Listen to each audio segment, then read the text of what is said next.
দেখো এগুলো দুটোই দিয়ে দিয়েছি, এবার ফুটতে থাকবে, তারপর আমি ঢাকা দিয়ে দেবো।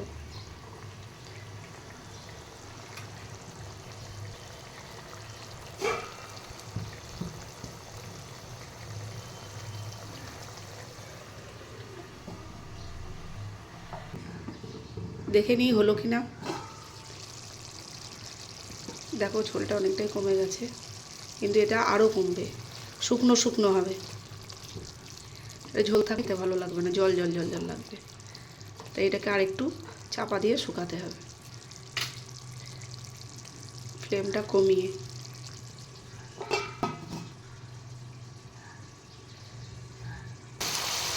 দেখো হয়ে গেছে, এর মধ্যে আমি একটু চিনি দিয়ে দেবো।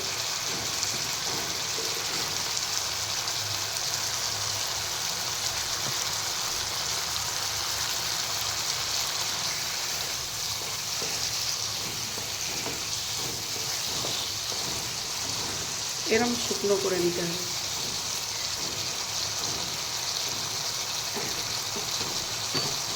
তার সাথে দিয়ে দেবো কসুরি মেথি।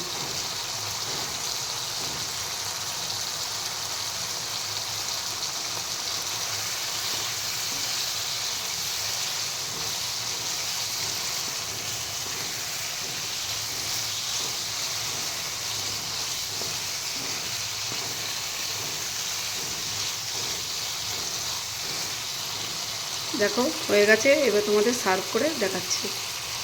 দেখো রেসিপি কমপ্লিট হয়ে গেছে। ভালো লাগলে তোমরা লাইক করো, আর অবশ্যই একবার করে খেয়ে দেখো।